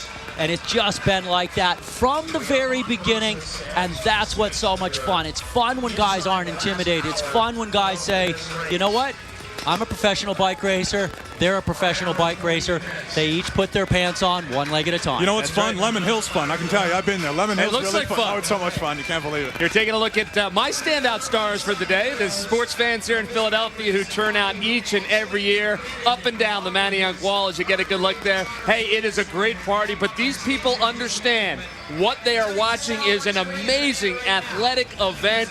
They support these guys, they're rooting for these guys, and they know they've got to do it one more time and then 3 more small laps to get it all done. We'll be here till the finish. Stay with us. And we welcome you back. What a day it has been as we take a look at the folks on Lemon Hill awaiting our leaders to pass them one more time in the large lap and then 3 more times in the small lap. And earlier today, we'd be remiss if we didn't tell you, take a look at our Luke Oil replay of the TD Bank Liberty Classic. These are the women. They started right after the men, 57.6 miles and they the went. sprint is launched, and there goes Teutenberg in the front, going for her 4th victory. Look at the power and speed and unstoppable strength of the German sprinter. Wins for the 4th time, the German champion, flying her national colors home. HTC Columbia, the T-Mobile team. These Germans unbeatable in the sprints of Philadelphia on the Benjamin Franklin Parkway. Well, and there's a reason why everybody was afraid of Ina Yoko Teutenberg. It's because she has been absolutely on fire this year. She's won 2 of the last 3 races here in Philadelphia. Hey, but how about a shout out, if we could, for Teresa Cliff Ryan from West Philadelphia. She finished in 3rd place today. Congratulations to her as well in front of the hometown fans. Look at that. Only 2 non-Germans have won since 1990-something, 6. It's been a long time, John. 97, I don't remember. Congratulations to Teutenberg. What a race she rode today, and no surprise to see her finishing first among the ladies in the TD Bank Liberty Classic. A terrific race in and of itself here today on the Ben Franklin Parkway. Congratulations to all of them. Well, I'm getting some more updates from Race Radio, gentlemen. It is now 1:06 from our lead group back to the chase. And so it's still sort of lingering out there in a, you know, it may work, it may not. Minute 6, so but that seems to me it's certainly closing. The gap is closing, so it seems to me maybe we will have a big group to finish it. We'll see what happens. It's a very tired looking peloton. There's no real cohesion in the front unless I'm completely mistaken, and I see 1, 2, 3 Liquid Gas riders on the front. Yeah, you do. I also see a Flybe Australia riders on the front. So the political coalition between Flybe Australia and the Liquid Gas team has been renegotiated on the road. They are whatever you got to do. You got the team directors talk. They say, listen, you don't want to throw away the race. I don't want to throw away the race. At least if we get together and chase, one of us has a chance to win. Both of them had very good sprinters, so we'll see what happens, because the only way that breakaway is going to get caught is if those big teams go to the front. Missing completely is the HTC Columbia so far. Here they come, Main Street Manayunk for the final time in this race this year in the 2010 race. Just a couple minutes ahead, the Manayunk Wall, and it's got to be in their minds at this point, fellas. All I have to do is get up that wall one more time, and then just finish the other 25 miles of the race. Whatever. That's going full gas like that. Yeah, but you want to get over the wall. That's the obstacle, Todd, because everything's cramping. Your arms are cramping, your legs are cramping. You can't believe you couldn't drink enough water. You can't believe the hurt that you're in. And the thing is like this steep right now. It's like it really is a wall. And you got to get up there. The fans are crazy. The whole thing's nuts. But you know what? That's why it's a great race. That's why Philadelphia is such a great race. It's so long, and I love it when you say it's not just that your legs are cramping, it's that your hands are cramping and your arms are cramping out there because you are completely depleted, and the mind has to override the body and say, I will not quit. That's the way I'm feeling right now. That's the way I'm feeling. I'm tired just sitting here talking about it. It's been terrific. What a day it is here in Philadelphia. The weather is cooperating. Earlier this afternoon, we had a chance to talk to the mayor, Mr. Michael Nutter.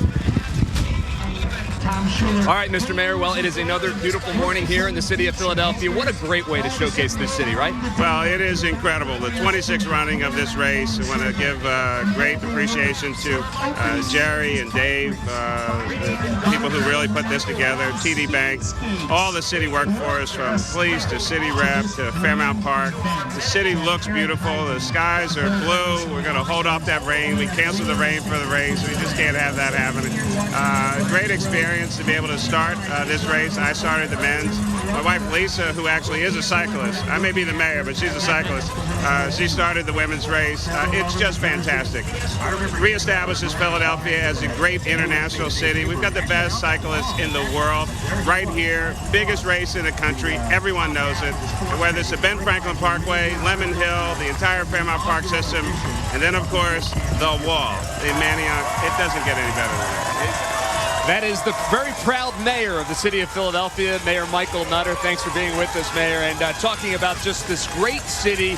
Visit Philly.com, one of our sponsors today. Take a look at what they offer. Come on into the city. Take a look at what this city has to offer. I've been here my entire life. John, I know you spent a good part of your life outside the city here in Philadelphia. It really is a world-class city, and we're seeing that today. Oh, it's a wonderful city, and the enthusiasm of the sports fans in the city is one of its great qualities, and that quality is being manifested today. The final time up the Manioc Wall. We'll see what the riders do. We've lost our live pictures temporarily on the wall, but we will say young Rutley, his moment in the sun, his fairy tale dream coming apart as he gets dropped. Now the liquid gas riders, look at this. Their dream is just beginning. They are starting to hit it on the wall.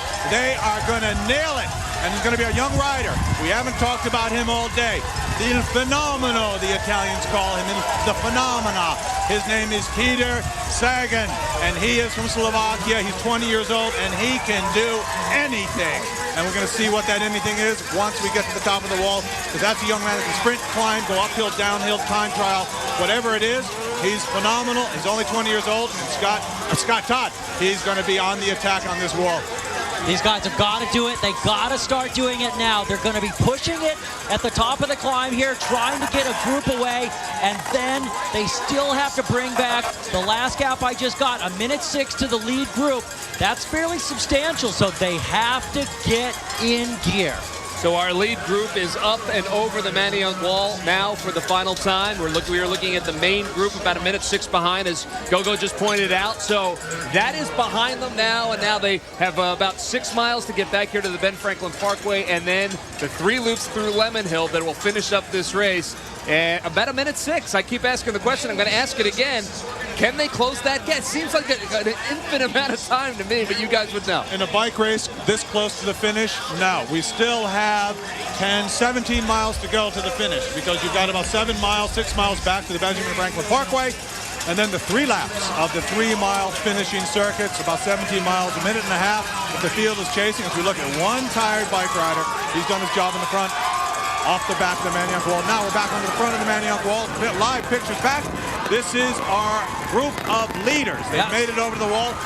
Still in front.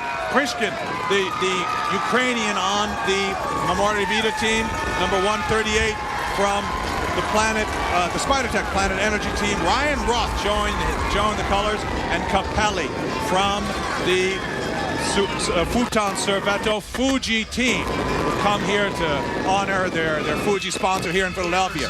But behind, what kind of carnage was wreaked on this last time up the Manioc Wall? We saw liquid gas putting the pressure on the front. What is the result of that? Well, right, and we know that guys are going to have to go at the end, and look at this. This is one man in between, and that looks like Will Rutley. So this is the fall from the wall. and I believe he is chasing the other 4 riders. Yeah, he seems to me to be about 20 seconds behind those original 4 that we just saw. So Rutley still, he made it up the wall, which, John, you pointed out was important for him in terms of the King of the Mountain points race at this point. Now he just needs to finish this race, and it looks like he'll be our King of the Mountain champion. But, wow, as you look ahead, there's 4 guys now starting to distance themselves, maybe put themselves in a position to win this. Right now they believe. They believe they can do it. They're all working together flat out. Having this Ukrainian is such a strong guy, this Richest, and he is a real locomotive that has come up from behind to join them, and if they can stay away, a good amount of the credit for their ability to have done that will go to him, because he's an extra force that's come in, and he's going to pull hard. Our hero of the day, trying desperately. He just got popped on the wall, not completely, but Todd, for him to close that gap, that's going to be almost impossible. Well, and look, right behind the field. No, that is not what he wants. And it would take a superhuman effort. Not that he hasn't given one already today, but usually one superhuman effort a day is all you have. Yeah, that's about all I ever can give in a particular 24-hour period. As the riders are going to be heading now down to Kelly Drive again. We'll be passing Boathouse Row, back up Lemon Hill, and then back down the Parkway. That'll be the 10th and final lap of the 14.4-mile portion of the race. And then it is that quick 3 laps. I say quick. Certainly not easy for these guys, but that'll be at a dead-out sprint. They'll be hammering the pedals at that point. Yeah, the race will go faster and faster and faster now to the end, because somewhere around a minute between all the 3 groups or the 2 groups on the race course, that's doable. The people in the back believe, the people in the front believe, so they're all believing and they're all going for it. They're all going flat out. And this race will race its way back down to the Benjamin Franklin Parkway, then the 3 smaller loops, 4 times up Lemon Hill, which seems pretty hard at the end of 153 miles, 150 miles as it is. Our hero of the day, going on, stuck what we call no man's land, trying to catch the guys in front, but maybe he should just sit up, wait for the field, maybe give something to one of his teammates behind, because they're right there within sight coming up behind him. Something tells me there's no sit-up in that Tiger. That's a guy who goes until he can't pedal. Yeah. But it is important to point out that at this point of the race, he does need to finish. He's not going to be dropping out at this point. He needs to finish this race. Someone coming up from behind. One of the riders all over this bike race. The wind, which actually seems to be kicking up, again, blowing this race to pieces. Rutley does not want to give up. He's not giving up his moment on camera. He's not giving up his moment in the sun. So go for it. Showing his sponsor. Why? His sponsor. Hey, the United States national team coming up here. That's number 193. Caleb Fairley. That's Caleb Fairley, the rider, the winner of the Battenkill race. The man who blew Tour de France winner Floyd Landis right off his wheel to win. Young guy, part of Jonathan Borders' development squad. These are the young riders. These are the future of the sport, racing with the United States national team, based out of your home base of Colorado, Todd. Well, I'll tell you what, it's awesome to see an amateur bike racer dealing out the blows right here on a really long professional bike race, and that is really cool. But the Battenkill that he won is this crazy race in New York that's got like 40 miles of dirt roads on it as well. And he took the win there earlier this year. We talked with him yesterday, and he's a quiet kid, very, very shy, but man, he's got the engine and the body to do some damage. And it's another sign of how heavy, how hard, how deep an effort this race is requiring this year, that he can escape the field like that, because he's a rider of depth, of strength. Caleb Fairley riding on. Look at Rutley. Rutley, he's game. If there's anything, he certainly is. You got to call this guy game, man. He does not. He's like, really, it's a corny comparison, but he's got a little Rocky in him. Hey, you know There's what? a lot of Rocky in him, man. He just will not give up. He's beating up the carcass in the freezer. He's just. That's actually in the oven. When you pass the Rocky statue 14 times in the course of a day on your bike, you're going to get a little bit of his juice. That's what we do for you here in Philadelphia. He's Rocky. And look at these guys in front. These guys look tired to me, though. They're going flat out. They're showing, the heavy pedaling. That's the effort. That's the length. That's the wind. But they're still holding onto their lead, Todd. So that means that the entire race is very tired as well. Well, let's look through these guys right once again. On the front, the Ukrainian Sergei Greshin just pulling off for the Amore Vita team. Now coming through in the green. Notice how they're changing pace at the front. That's Daniel Oss, the Italian on liquid gas. They take a little bit of time, then they swing back, they get back in the draft. The third guy there just to the front now is the Photon Servetto rider from Spain, Hermano Capelli. And now he swings off. You'll see the last man come through, and that's Andrew Randell the Canadian on the Spider Tech powered by Planet Energy. So each guy doing their turn on the front, they have to work together now, and then they can fight it out at the finish if they can hold off the field. But you got to get to the finish line before you start fighting, or else you lose the bike race. And that's the tension in a professional bicycle race. You all need one another, so you're all working together, except you want to beat everybody. Yeah. So you use each other, you calculate, you try to trick, you try to hide your strength. You play a game of cards. You say, I'm not really so strong, I can't pull so hard, but you pull enough to make sure that you stay away, all the while trying to save that little bit of extra energy that will allow you to dump those guys at the end. So the knives haven't come out yet. The knives haven't come out. They're still hiding, but look behind. Here comes the chasing field. Here come the knives. Here come the knives. You know, it's like the ultimate original reality show that is unfolding in front of us right now, because you know, everybody doing what they have to do, working with whoever they have to work with. But in the end, it's all about number one, and that's what you've got to do. What a finish we are approaching. There's about 20 miles left in this race. We're going to bring you the finish coming up here on Comcast Sportsnet. Welcome back to the TD Bank Philadelphia International Cycling Championship. Lots of festivities going on around this tough and grueling bike course all throughout the day, and some things happened even before the race started. You think only professionals can handle this course, but several people out this morning proving that they can also handle it. Part of the AstraZeneca Wellness Challenge, an hour and a half or so before the race. Families out with their kids biking around on this course, tackling Kelly Drive, the Manayunk Wall, also the Lemon Hill. All these things being tackled as part of the Wellness Challenge, where anyone 12 or older could come out and promote the Wellness Challenge presented by AstraZeneca, promoting good health and good cause. They do this every year. It's a way everyone, spectators alike, can take part in the race. Murph, we send it back up to you. All right, thank you very much, Marshall. Just another one of our great sponsors doing terrific stuff, kind of promoting the health and wellness that surrounds the world of cycling. And you want to talk about fit? How about this guy right here? All of our leaders, all the guys out there on the course right now. I tell you, this Capelli, he's a big boy. Look at him go. Followed by, that is actually number 138. That's Ryan Roth of Canada, longtime campaigner. Oss, he's been there, out there the entire day. And he's still one of the last survivors. Clever, calculating Italian rider. Still the pawn out there in front for the Liquigas team. We'll have to see who's left behind in the field from that Liquigas squad. And then our final rider, Grishkin, the Ukrainian rider, an unknown so far. Big, powerful, looks chunky, big gears guy. So this, you know, it's interesting. The Futon Cerveto team on the Fuji bicycles, last minute entry into this race. They weren't going to come. They realized their sponsor was here in Philadelphia, and they made sure at the last minute to send a good team. And look at them, out in front, even coming here only on Saturday night. Yeah, and they're turning off of the Parkway, off of the Kelly Drive, actually, up onto Lemon Hill. And the people up at Lemon Hill, they have a special spot, because when the big laps finish in Manayunk, they still get to see these guys a few more times on the smaller laps. Yeah, the race in Manayunk at this point is over as we approach the end of the 10 laps from our 14.4-mile course. These riders right now on Lemon Hill, they will come down Lemon Hill, they will come down the Ben Franklin Parkway, they will cross the start-finish line, and then it becomes the 3-mile, 3 laps part of this race, the last 9 miles that should be at a breakneck pace at this point, I would think, as you see the group starting to catch up right behind. So now on the road, Scott Zwizanski of Philadelphia trying to fly the hometown colors out in front, but just behind, lurking, is the chasing peloton. In front, our leaders trying to hold on. Now they're heading back up towards our start-finish area. These riders are going to hit the start-finish line one more time and begin the final 3-mile laps where it'll all be decided in this race. But you know, Scott, Todd, the race came apart. It was blown to pieces. Yet behind is a huge group of riders. We said it wasn't going to be a sprint, but right now it's a big group. We could very well still have the sprint that we thought in no way was going to happen.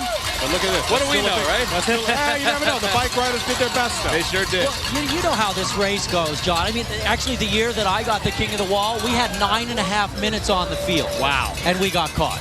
Wow. Right. So it just depends on the dynamics. Who's up the road, who doesn't want them up the road, and everything else. And so, you know, this thing, I have a feeling that these 3 riders, these 4 riders we're looking at, are not, I have a feeling one of these guys is not going to win the race. Yeah, it could be difficult because we'll get the final time gap as the Philadelphia's finest come roaring by on their Harleys, leading this race as they have done for the past quarter of a century. We'll have to get the time gap on these riders in front here, and they are looking tired. They've been out in front the entire day, but they still believe. They have to believe. They have to believe this is their only shot at winning the race. There's no calculating, no coy cat and mouse games. They've got to put their heads down and go. So the next 10 miles. So here come our leaders with about 10 miles to go down the Ben Franklin Parkway. They are getting set to pass us on their right, our broadcast location right on Eakins Oval. They are past us right now, so interesting to see how much of a gap they have on the leaders as they go down the Ben Franklin Parkway for the finish of lap number 10 on the major portion of this race, but still 3 more 3-mile laps to go. 10 miles of bicycle racing to go. What is their fatigue level? The riders in front, are they able to still ride at 48, 50 kilometers an hour, 27, 29 miles an hour? And how strong is the field behind, and how many teams have the power to really put it together? And our answer is coming up right now. 1, 2, 3, 4. Flybe Australia. They've got 2 big sprinters. They've got Jonathan Cantwell for those guys is certainly very good. Aaron Kemp's one of their backup men, Alessandro Mazzana. Yeah. And look at all the Flybe Australia men on the front. 4 of them right now, followed by Ben Jacquemain's 52 seconds back. It's still coming down, guys. This thing could come together. It's coming together. 52 seconds is not enough. It's not enough with only 10 miles to go, not with a big, powerful team in the front like that. And you look at all the Flybe Australia guys, and you think about it. They haven't been in the wind all day long. The guys up the road are gassed right now. You know, I thought Flybe was cooked because they actually had to do a lot of the they did a lot of work with liquid gas. And shows the strength and depth of this team. It's all Australian, not all Australian, but mostly Australian team that has come here, has based themselves in the United States, have been wreaking havoc all through the United States with their racing. But here against the big Pro Tour teams, they're really doing a terrific job of showing why they're on their way to becoming a big pro continental team, possibly a Tour de France team in the next couple of years. Well, the riders have been at it for 5 hours, 54 minutes, and 37 seconds and counting, gentlemen, as they approach the 9-mile mark to go. They are about a minute from the start-finish line. That will kick off the final 3 laps, 3 miles for each lap. They're coming across the start-finish line as we speak. 9 miles to go in the 26th TD Bank Cycling Championships here in Philadelphia.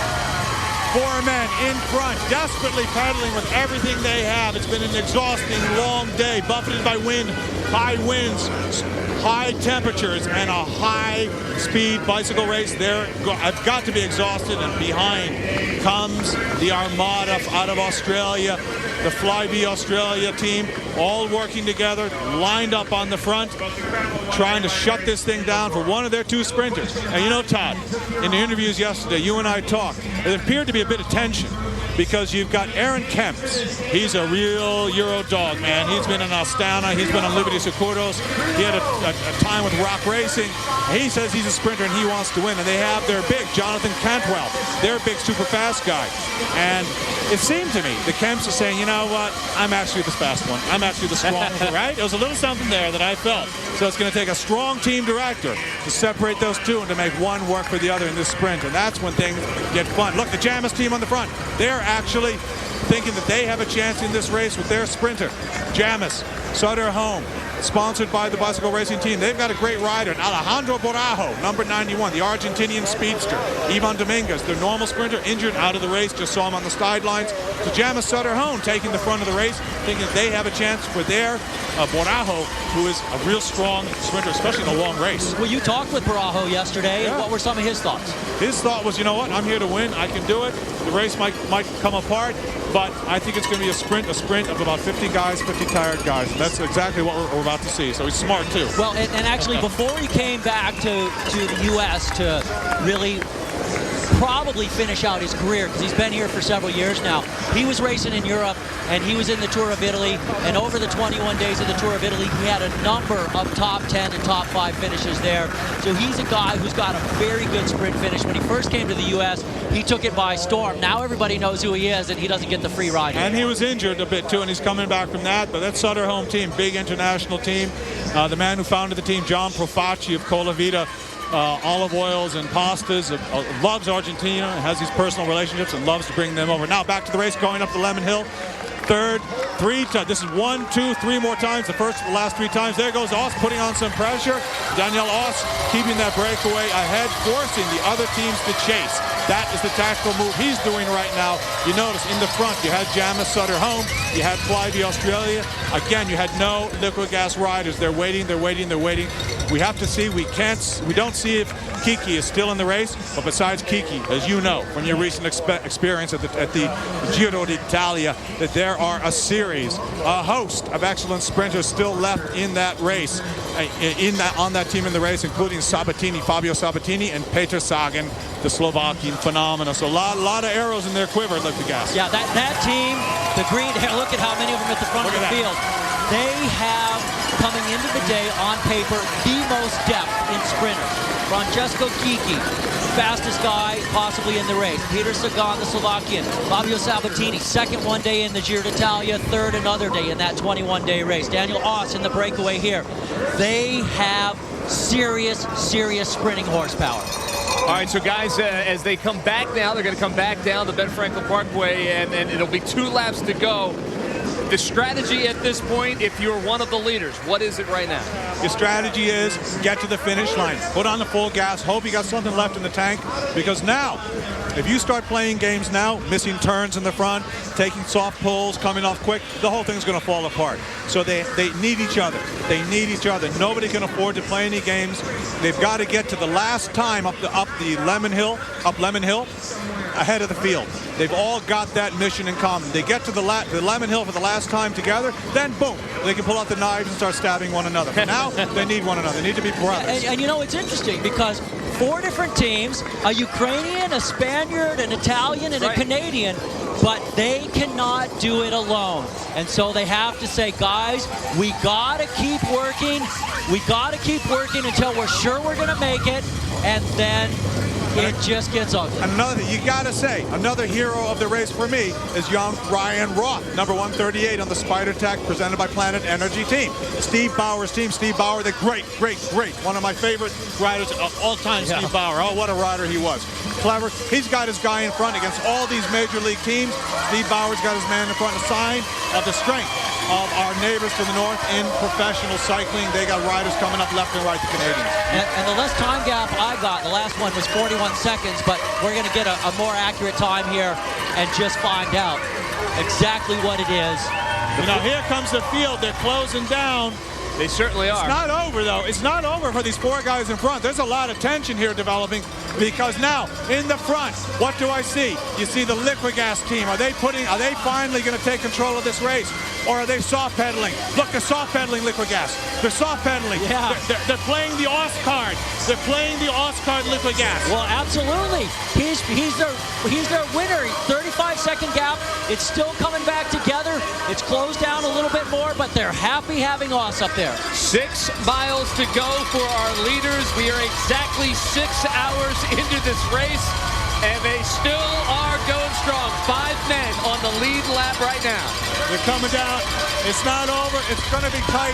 I think they're going to be caught, but these 4 guys in front, they have to go through it, go at it with everything in their guts, in their hearts, in their souls. They have a chance to do it. Oss now has the responsibility from this liquid gas team. If they work for him, and why I said they're playing the Oss card, he's saying, I'm going to win.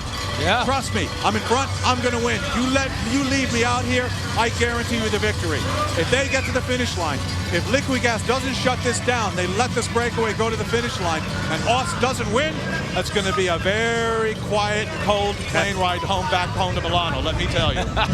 Well, and You know, we always talk about this. The mind of a bike racer is a very fragile thing. And if you suffer a severe blow by letting your team down, that confidence, the way it hurts your confidence can really negatively impact your racing. This is the first time they've been in sight all day. Look at that. The team chasing down, the peloton chasing down in front. The Sutter home team hitting the front, trying to chase. No HTC Columbia on the front. They've been spent. The Liquid Gas boys maneuvering around the front, keeping the race under control, knowing that their man Oss is in front. No other team able to line up. Their HTC, finally, an HTC rider in the front, one of them. Bits and pieces of riders. Now look how that field is spread out across the road. You don't see a big single line of riders. You see now HTC taking the front. Look at the face. Look at the face of the rider in front from HTC Columbia. Look at the effort. These guys are cooked. They've been chasing all day. This is their last shot. Their last shot to shut down this race. That's Vicente Reigns, the Spaniard on that squad, and he does such a lot of work in these races. They've been sort of playing a little bit of poker. Still 35 seconds that gap, but now they say, look, it's not going to come together if we don't get up there.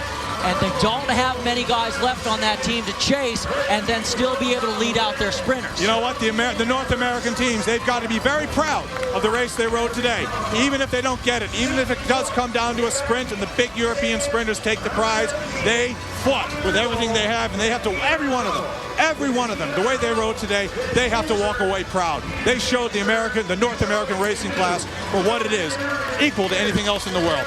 Officially 34 seconds separating the gap from the chasers, the leaders from the chasers, 34 seconds. We have about 5 miles left to go, and that includes 2 more climbs up Lemon Hill. This is one more, this is the second to last time, the penultimate time of Lemon Hill. The boys in front have got to go. Now behind, the speed is picking up Sutter home. They believe in Barajo. They believe Barajo's got the guts to do this. And you know, it's hot. Maybe because of the heat as well. Besides everything else, he can take the heat, that fella. Well, and actually, that's very true, because I was talking actually with Ina Yoko Teutenberg on the elevator this morning, and she said, you know what? It's been really cold in Europe, and it's going to be hard for us racing in the U.S. Did you see how that green and blue Liquid Gas rider just sort of moved over and ever so slowly got out of the way? He just gave the breakaway another second or 2 by doing that. It's a little subtle move. It's not blocking. It's not shoving anyone in the corner, but it's a little, see him hovering in the front? He's hovering, he's saying to them, I'm here, guys. Where are you going? I'm here. We're Liquid. Look at him. He infiltrated. Now look. He's slowing him down. He's infiltrating. Now watch what happens when the rider in front pulls off. Watch what the Liquid Gas rider does. Watch. He's pulling the rider in front with everything he can. Back. Look, there goes Oss. Oss is on the attack, or at least forcing the pace on the hill, making it hard. So at this point, Oss is the Liquid Gas man to beat, and they believe he can do it, and they just want to keep that pack back. You know, it's not necessarily a done deal. Let me tell you, Capelli right there, 21 with the sort of tan colors on. He's a big man, and he's got a good sprint. And the man on the back as well, that's Sergei Gresham. I think he's pretty quick as well. I think the one man in there, unfortunately for Spider Tech, powered by Planet Energy, Ryan Roth, doesn't have a good sprint. HTC on the attack. Now they're closing down on Lemon Hill. It's getting very close to our riders in front. 30 seconds. Not going to happen. Not going to happen. It's too much close. To make up? Too close. No, they're going to get him. Oh yeah, they're going to get him now. They're going to get him. Now you could just really see the front of the field. It is in earnest. The chase is on. Look how it's single file all the way back. That's because they said, okay, I got 1 bucket of coal left. I just poured it on the fire, and when it burns out, I'm going to swing off, and that's it. And that's what Oss is doing on the front of that breakaway. He's forcing that breakaway to stay out in front as long as it can, again, to keep these riders chasing from behind. Coming on the approach to the Benjamin Franklin Parkway. 1 more lap to go. Can these guys do it? They're oh so close. This will be such a heartbreak if they're going to get caught. There's every reason to believe that they will be caught, but you know what? They're still believing. They're still going for it. They're not giving up. They're not laying down their arms, and they're fighting right down to the very end. Well, and Greg, you're always asking, you know, well, how do you know if they're going to make it? And the truth is you don't. In the Tour of Italy last month, there was a day where there was a 3-man group with 2 miles to go that had an 8-second lead, and they stayed away. You never know. There could be a crash in the pack. Somebody could make a bad move. A leader on the Liquid Gas team could get a flat tire. You never know what's going to happen. So the guys have got to do just what they're doing and force and ride. And look, they're all working together. Nobody's giving up. Circulating perfectly through the wind the way they are. Roth looking like He's looking hurting a little bit, Roth. Doesn't quite have the strength of the other guys, it would seem right now. Opening up a gap. Little lack of cohesion there. They're going to need to really hold this thing together. They got 3.5 miles to go between themselves and a victory in the greatest single-day race in all of North America and one of the great races of the entire world. Can they do it? You know what? Scott. Why do I keep saying Scott? Todd. Excuse me, Todd. There's a chance. You can call me Go-Go. No, Go-Go. There's a chance. There's a chance. It's not a big chance, but there's a chance that they can hold on. Oh, in the front, they're coming by. Flat out. It is number 5. That's Craig Lewis, the American for HTC Columbia. 23 seconds now. It continues to come down. It is still up in the air. They are heading down the Ben Franklin Parkway towards Logan Circle and City Hall. They'll circle around and come back up the Parkway, cross over that start-finish line one more time. Then from there, 3 miles to go in the TD Bank Philadelphia International Cycling Championships. It may come down to the 4 guys in the front. That pack may catch them. Who knows what's going to happen? What we do know is we are setting ourselves up for one terrific finish. What a great bicycle race this is. It always is in Philadelphia, but this one in particular, I would call this, if you call this a wine, this would be a Grand Cru. This would be a great addition of this race. How exciting. The entire day it's been changing. We've had drama, we've had heroes, we've had failures. This is what racing is. This is what it's supposed to be. Philadelphia is showing the world what North American racing is all about. And I just want to point out that our leaders are actually passing other riders that have been lapped. So it's still 4 men and they pass some others. Yeah, those guys should be pulled from the race. The officials need to focus on that sort of thing. Here comes the peloton. Oh, so close. 1 lap to go. The peloton has them in sight. The field has them in sight. Is there a concerted effort at the front of the field? All different teams are now each taking their turn on the front. The teams with no one in this front breakaway group of our 4 leaders are all putting their bits in the front of the peloton. They realize that they have to catch these riders, reshuffle the deck, and try to get their own finishers, their own potential race winners in the front of this race. 1 lap to go. 1 lap to go. 6 hours, 9 minutes in, and we have 1 lap to go. 3 miles till we crown a champion here today. Now, this is where it all comes down. In the front, Liquid Gas, us continuing to force through the wind. Christian as well. But, Todd, I don't see it now. Coming up to the Benjamin Franklin Parkway, it seemed like there might have been a chance, but now they got him in sight. It's over. The breakaway's over. They're not going to make it. It certainly is not very likely. Unofficially, 14 seconds between the 2 groups. It's over. Now the guys, they're looking around. They see what's coming. Let's watch that front group and see if there's one man who's strong who hits out on his own. Does Oss attack? Look, Liquid Gas looking for a teammate. Looking behind. Where's my team? What do I do? Talking on the radio. Let's get set up, boys. What's the plan? It's a little chaotic right now. You know, they don't want to catch him too soon. He might be leaving them out there. Because when you catch these guys, there's going to be a moment of confusion. And if you catch them in the middle of Lemon Hill, that could block the road, that could cause all sorts of trouble. So they're timing. The teams now, the big teams are now timing exactly when they're going to make the catch and go past these guys. And that's a complete tactical consideration in this race. It's still on the front. That's Gresham pulling off. Now Oss in the green. Capelli, second wheel there.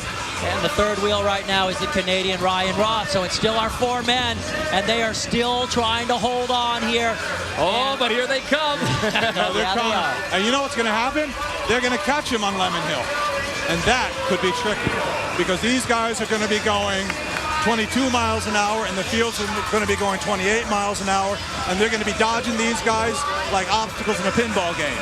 And that's a real, and they're planning this, the guys behind. They're planning how to best use these guys to their advantage when they catch them. And the field's looking a little disorganized now. It's not super strung out. No. So there's people, it's this positioning game going on. And that's what the Liquid Gas guys are doing. They're controlling the front of the field. They obviously have a plan. Watch what happens this last time up Lemon Hill. Last springboard, last chance for a non-sprinter, as we see one jumping up the left to try and do something. Now to come up to the last time up Lemon Hill. Last time they will go uphill in this 2010 version of the TD Bank Philadelphia International Championship. Are we going to have Oss on the way? Oss attacks.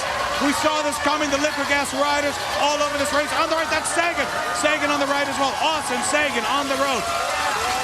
Oss, has he got a gap? He's got a gap. Now look at him go. A man with power and strength. How much is left in his legs? The mayor of Philadelphia gets some advice on the finish of this race. Daniel Oss, the Italian, the big strong man from the liquid gas team, on the move. Well, he's been in that breakaway group all day. It started out big. It got smaller and smaller. Here he is. Now he's got on these downhills. He's setting up for this very tricky, slightly off-camber turn here, this right turn.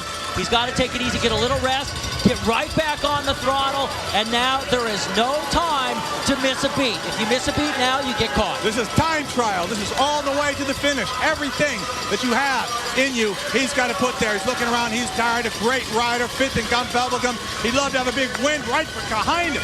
Look at the power of the American now. Caleb Ferry behind him. Number 31. That's Agnoli.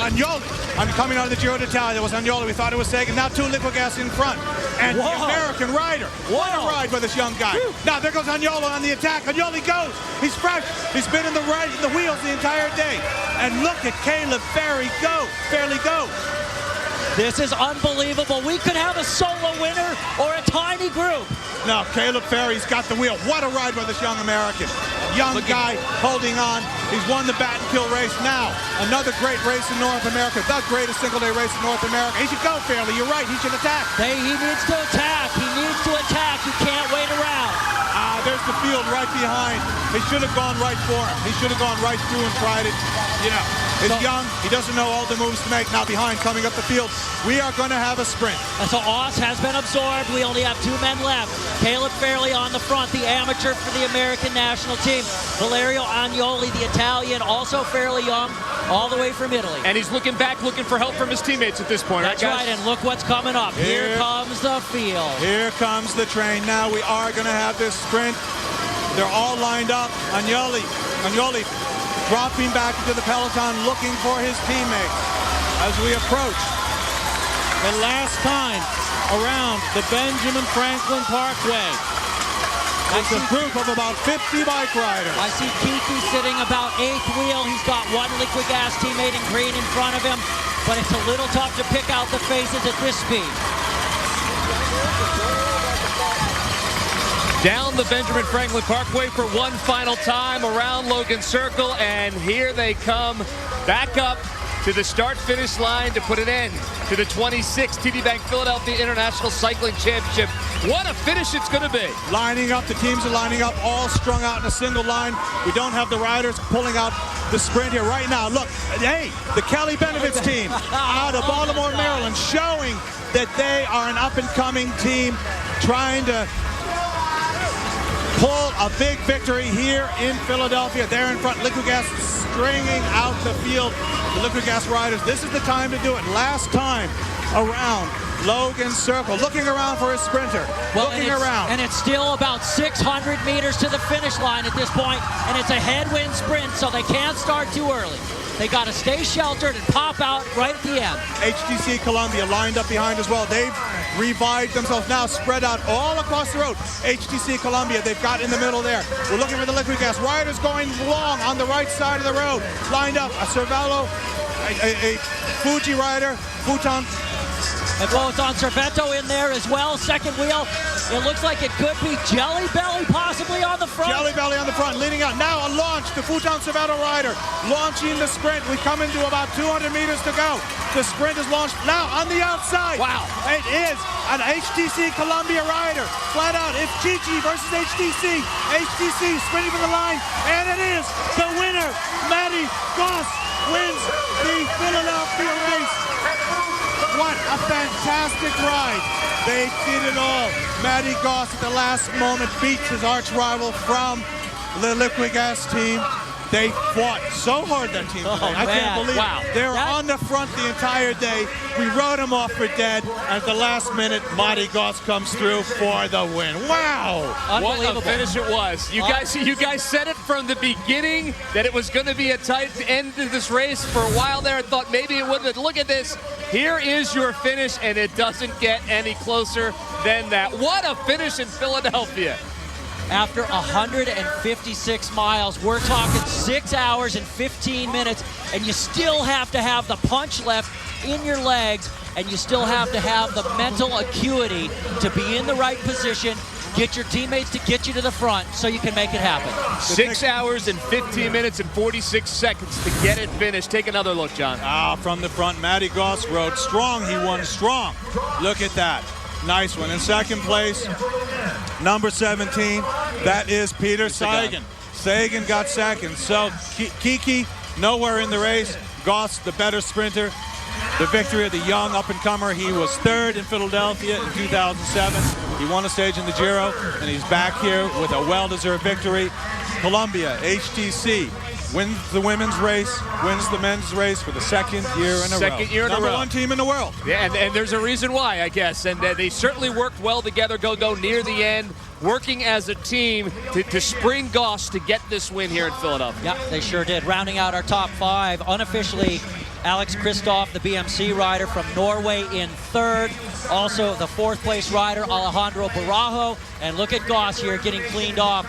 That is a man who deserves to have a little bit of downtime right now. Maybe get a glass of water perhaps, but certainly he can feel great about himself, and his team can feel great about the effort they did. Wow, what an effort by HTC Columbia. It was an amazing finish. We thought it would be. It came down to the very end, and Matthew Goss is going to put his hands up first. He wins the TD Bank Philadelphia International Cycling Championship. More to come, so stay where you are.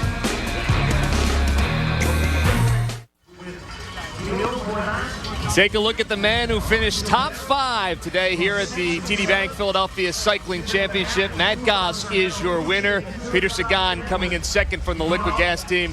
What a finish it was, Go-Go. You know, this was an unpredictable day here in Philadelphia, and we really didn't know if it was going to come down to that bunch finish, and it almost didn't happen. And it was so late that our final guys got caught, and then we had that bunch kick. And he's getting Matt Goss getting a victory lap right now. Not on his bike. Good for him. He's getting one in his car. We expect John Eustace to be with our winner, Matt Goss, in just a minute. And there you see our winner. Taking it in, the Philadelphia crowd giving him a warm welcome. John Eustace, you see there, just about to talk to our winner, Matt Goss. So what a day it was for this HTC Columbia team. John Eustace, take it away. That's right. All right, I'm here with our winner, Matt Goss out of Australia. Matt, what a day. You guys had a hard day at the office today. Yeah, we did have a super hard day. You know, we missed some very, very big breaks in the start. The guys that do a lot of riding on the front, and it's nice to get the win at the end of the day. That looked like one of the hardest races we've ever seen here in Philadelphia. Now, when you saw that big break in front, tell us, Liquid Gas weren't chasing, only you guys were chasing. Why? Did you have to take the responsibility, it seemed, of the entire race on your team's shoulders like that? Yeah, we did. We weren't in a good situation where with such big groups in front all the time. And nobody in front from your team. No, exactly. So we had to take responsibility. We couldn't let the race decide itself because we wouldn't be there at the finish. So we had to take control, and it's nice to all the work pays off. Quickly, walk us through the final sprint. That seemed chaotic, riders all over the place. How'd you get through all that mess? I was pretty lucky, I guess. Some gaps opened up at the right time, but you know, we were a bit close to the front maybe when we come into the headwind and everyone sat up, so I thought that might have been the end of it, but I managed to get on some good wheels and ride to the end. All right, how do you feel? You've been here, you've been third here in 2007. What's it like to win in Philadelphia? Awesome. And I said before, this is one of my favorite races and I wanted to win here, and today I did it. And you did. Congratulations. See you next year. Thank you. Back to you guys. All right, thank you very much, John, and thank you, Matt. Congratulations to Matt Goss and his entire team. Todd, I'll tell you what, in the end, you heard it. You heard John say it was chaotic, but Goss certainly separated himself from the pack. Yeah, you know, and they did have a hard day in the office today because they missed the early move. And when that many guys go up the road and you don't have anybody in it, everybody says, well, HTC Columbia, That's you right. wanted to come together? Go to the front. We'll follow your lead. But the thing about Goss and the reason why he prevailed, I think, just like when he won his stage in the Tour of Italy just a few weeks ago, it was a slight drag race uphill for like 4 kilometers to the finish, and he was the toughest sprinter left. The pure sprinters, they were dead. And I think the same thing happened today. The pure sprinters were dead, and so he got the win.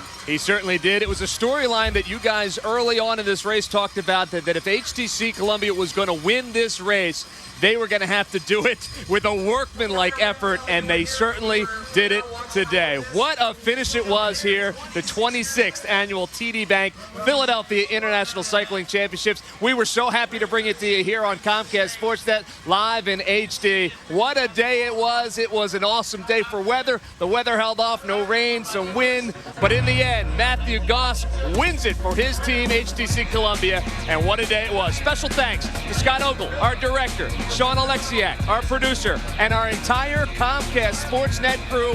What a job these guys did bringing you the pictures. Now for John Eustace and Todd Golgelski and Jessica Greco-Casey and Marshall Harris, I'm Greg Murphy. Enjoy the rest of your day.